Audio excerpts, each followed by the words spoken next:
Assalamualaikum warahmatullahi wabarakatuh. Jumpa lagi di channel Gading Prima Dinata. Bagaimana kabarnya teman-teman semuanya? Tentu dalam keadaan sehat, semangat terus, bahagia bersama orang-orang yang Anda sayangi. Yang baru menemukan channel Gading Prima Dinata, mohon dukungannya dengan cara like, komen, share, dan subscribe agar saya lebih bersemangat untuk membuat video-video yang tentunya menarik, menghibur, dan bermanfaat. Yang sudah mensupport, mendukung sampai sekarang, saya ucapkan banyak terima kasih. Baiklah, pada kesempatan video kali ini saya akan mereaction, memberikan berita terupdate ya. Mudah-mudahan nanti teman-teman memperhatikan. Jadi tonton video saya sampai full agar apa yang saya sampaikan nanti bisa diterima dan tidak gagal paham. Selamat Hari Kebangsaan. Tahun ini kita memperingati 200 tahun Singapura. Saya gembira melihat banyak kumpulan masyarakat menganjurkan pelbagai aktiviti untuk mengimbas kembali kekayaan sejarah negara kita sepanjang beberapa abad. Sebagai contoh, April lalu, kumpulan pentas karyawan Politeknik Republik mempersembahkan Kurun yang Hilang, kisah tentang kerajaan Singapura pada abad ke-14. Pada Oktober ini akan datang, Taman Warisan Melayu juga akan mengadakan satu pesta dan pameran khas yang menceritakan kepelbagaian asal-usul masyarakat Melayu. Orang Melayu tiba secara beramai-ramai di Singapura sejak kedatangan Stamford Raffles. Mereka termasuklah orang laut, orang Melayu dari Johor dan Riau, orang Minang, Bugis, orang Jawa, Bawean, serta orang Arab dari Yaman dan sebahagian orang dari India. Ini dia gambar sebuah keluarga Bawean pada awal abad ke-20 dengan pakaian tradisional mereka. Dikenali sebagai orang Boyan. Mereka berasal dari Pulau Bawean di Jawa Timur. Tapi orang putih pelat ya, jadi Bawean jadi Boyan. Orang Bawean sangat akrab dan dahulu tinggal berkelompok di pondok-pondok seperti di kawasan Rochor dan Tanjung Pagar. Kini orang Bawean sudah sebati menjadi sebahagian daripada orang Melayu dan Singapura. Begitu juga dengan suku kaum lain. Pertalian budaya dan sejarah anda dengan negara-negara jiran kita membolehkan Singapura memahami dan menjalin hubungan baik dengan mereka. Pada masa yang sama, pengaruh anda ke atas masyarakat Singapura membantu kita mencorak dengan jelas identiti nasional kita sebagai sebuah negara berbilang kaum di Asia Tenggara.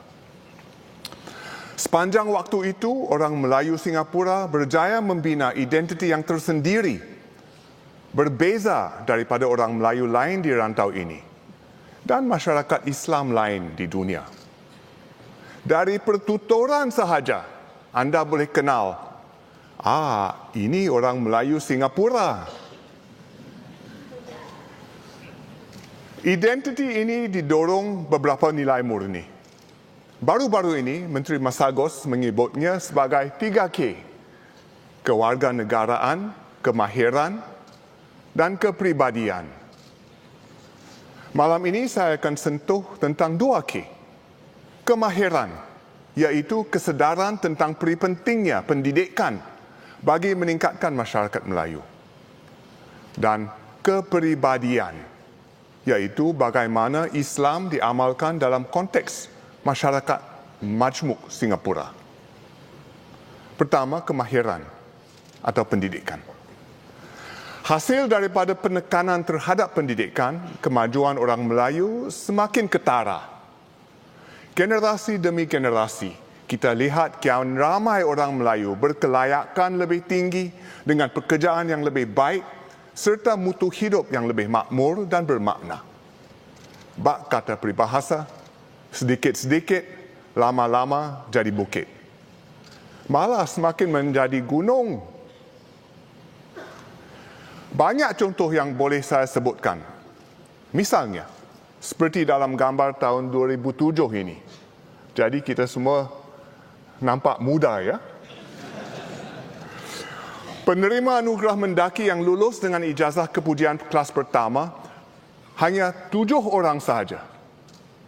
Tetapi lihat gambar ini yang diambilkan tahun lalu pula. Jumlahnya lebih 70 orang. Jadi dalam masa 10 tahun saja, jumlahnya melonjak naik.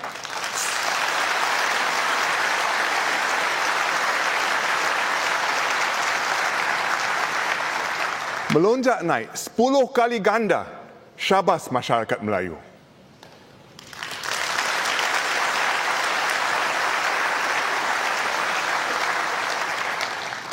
Terbukti generasi muda Melayu cemerlang dan kini memegang peranan penting dalam masyarakat. Di kalangan mereka ada yang merupakan penerima beasiswa seperti C.E. Muiz, Mufti dan timbalan masing-masing.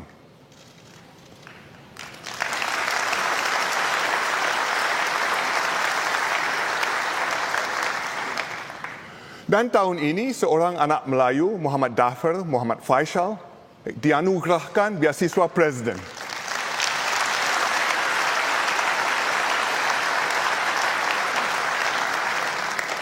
Dafer bukan sahaja cemerlang dari segi akademik tetapi juga berjiwa masyarakat.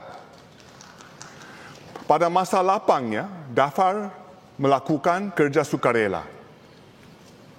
Ini Dafer ketika membantu adik-adik di rumah kanak-kanak bertapis dengan kerja sekolah mereka. Kepada Dafer sekeluarga, termasuk bapaknya SPS Faisal Ibrahim, tahniah.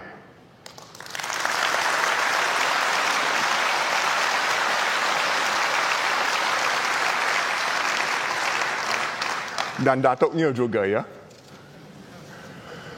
Lebih ramai ibu bapa Melayu kini sedar perlunya menghantar anak-anak bagi pendidikan prasekolah kerana ia memberi mereka permulaan yang baik sebelum melangkah ke sekolah rendah. Dan semakin ramai ibu bapa Melayu bersama anak-anak mereka menyertai program KMM atau kelas matematika di sisi anjuran M+3. Akan tetapi, lebih baik lagi jika ibu bapa mula menghantar anak mereka bagi pendidikan prasekolah pada usia yang lebih awal, seperti 3 atau 4 tahun. Kami telah memperbaiki mutu pendidikan prasekolah dan memastikan kos kekal berpatutan. Sebenarnya, dengan sokongan pemerintah, yuran tajaka dan tadika sepenuh hari bagi anak dari keluarga kurang mampu boleh serendah $3 sahaja. $3 sebulan ya, bukan sehari. Kami akan memastikan juga bahawa pendidikan prasekolah kekal dimampui oleh keluarga bergaji pertengahan.